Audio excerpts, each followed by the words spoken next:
السلام عليكم، صحة فطوركم. ان شاء الله تكونوا كامل بخير، فطرتوا لاباس. ربي يتقبل ان شاء الله منا ومنكم الصيام والقيام وصالح الاعمال. جيتكم اليوم بخبيزات روعه، خبيزات واش نقول لكم، نقطن ديريكت. هاد الخبيزات في بلاصه القطن، فوالا شوفوا بسم الله ما شاء الله. يعني خبيزات ناكلوا بهم شريبه ولا حريره. بسم الله ما شاء الله، مكونات جد جد بسيطه، طريقه التحضير ثاني سهله، خفاف روعه كما راكم تشوفوا. نتمنى ان شاء الله اللي ماشي مشتركه تشترك في قناتي، ونبدا لكم بلا فيديو وانتم بداو لي بجام.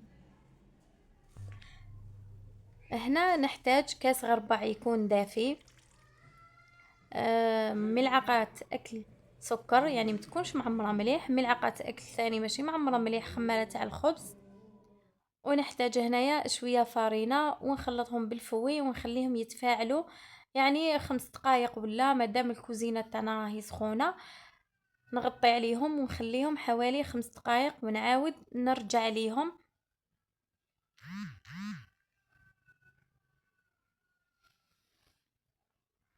هنا بعد ما فات يعني 5 دقائق والخليط تاعنا تفاعل، راح نزيد عليهم 4 كاس زيت ونزيد عليهم الملح ونزيد عليهم ملعقة صغيرة ولا نصف ملعقة تاع خمارة كيميائية.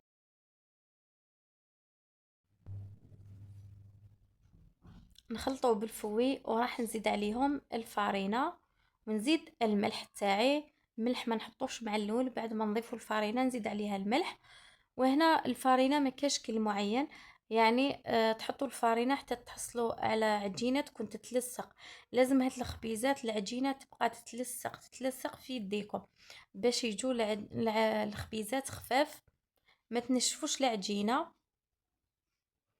وانا هاد الكيلة تاع الحليب اللي شفتوني درت لي 5 خبيزات، 5 خبيزات يعني باش تعرفوا اللي حبت تدوبلي ولا. فوالا درت الفارينة تاعي وشوفوا لازم تبقى تتلصق كما راكم تشوفوا، يدي تقعد تتلصق والعجينه تاعنا تبقى تتلصق. هنا نحطها فوق بلون دو طرافاي باش نخدمها اليز.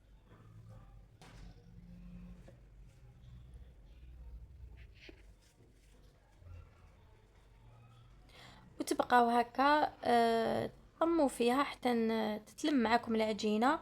هنا زدت غير شويه، حوالي ملعقه كبيره فارينه فقط، وتبقاو تلموا فيها بشويه، ديروا في يدكم شويه زيت باش تلم لكم حتى نتحصلوا على عجينه تكون طريه. البنات دلكوها حوالي 5 دقائق، شوفوا تبقى تتلصق.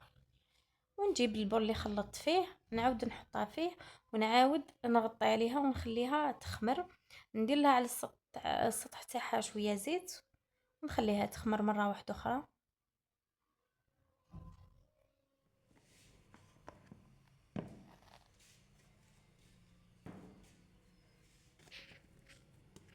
وهنا بعد ما خمرت لي وضاعف الحجم تاعها كما راكم تشوفوا، يعني العجينه جات ما شاء الله.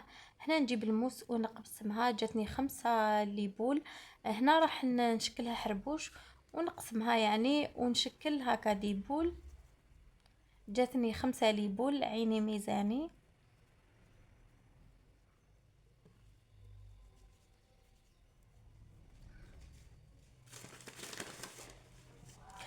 فوالا وهنا بعد ما شكلت يعني ليبول تبعي، راح نجيب الحلال ندير شويه فارينه باش نقدر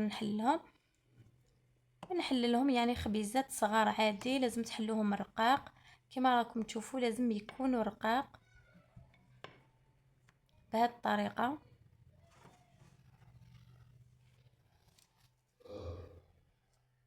فوالا نحطهم في السنيوه تاعي، نكمل كامل الخبيزات اللي عندي بنفس الطريقه، لازم تحلوهم رقاق. وشوفوا الخبيزات ماشي يكونوا كبار وماشي صغار، يعني يكونوا موايا كما راكم تشوفوا. المهم نتوما كما تحبوا، انا جوني قد يعني خبيزات يعمروا العين، ماشي هذوك اللي صغار صغار وماشي كبار كبار، موايا.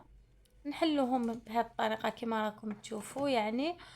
ومن بعد نغطيهم ونخليهم حتى يخمروا خطره واحده اخرى، ومن بعد نجون للمرحله الثانيه اللي ثاني هي مهمه جدا، نكملهم ونعاود نرجع لكم بعد ما يختمروا.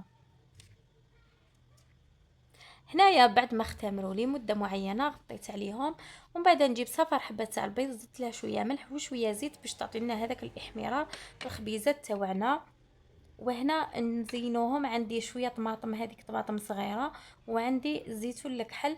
هنا تقدروا تزيدوا زيتون ايفيلي، ولا انا ما عنديش الزيتون، ما زدتش الزيتون الاخضر هذاك، درت غير طماطم هذيك الحمراء صغيره، ودرت زيتون الكحل فقط. تقدروا تزيدوا معاهم الزيتون الايفيلي اذا عندكم.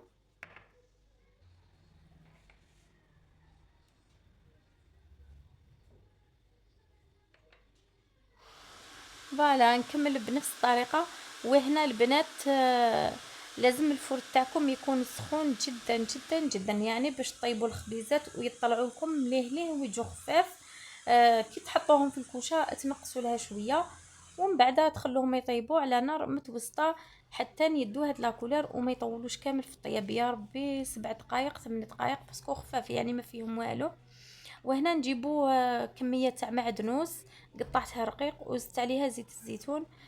وراح نديرهم على السطح تاع هاد الخبيزات، جاو بزاف بنان بهذه الطريقه. نتمنى ان شاء الله تجربوهم. معدنوس نزيد له شويه زيت الزيتون، تقطعوا لازم يكون رقيق. فوالا هذا مكان، شوفوا لي النتيجه، بسم الله ما شاء الله، الجو ما شاء الله يشهوا. شوفوا البنات، حسيت كي درت الزيت والمعدنوس هذاك زادوا تنفخوا، وثاني جاو بزاف هايلين خفاف. دوك نقسم معاكم حبه، شوفوا ما شاء الله، تاكلوا بيهم شريبه ولا حريره، ولا جاو بسم الله ما شاء الله. نقسم معاكم حبه باش تشوفوا كيفاش جاو من الداخل.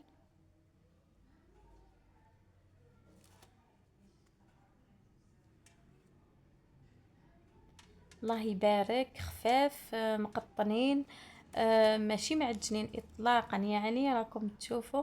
اتمنى ان شاء الله تجربوا الوصفه. يعني المكونات بسيطه جدا، لكن الطريقه تلعب دور، طريقه يعني الطريقه تلعب دور. اتمنى ان شاء الله تكونوا تبعتوا لا فيديو، وما تنساوش جيم في لا فيديو كومونتير. نتلاقاو فيديو اخر ان شاء الله، تلاقاو في كاش وصفه، وصحه سحوركم، والسلام عليكم.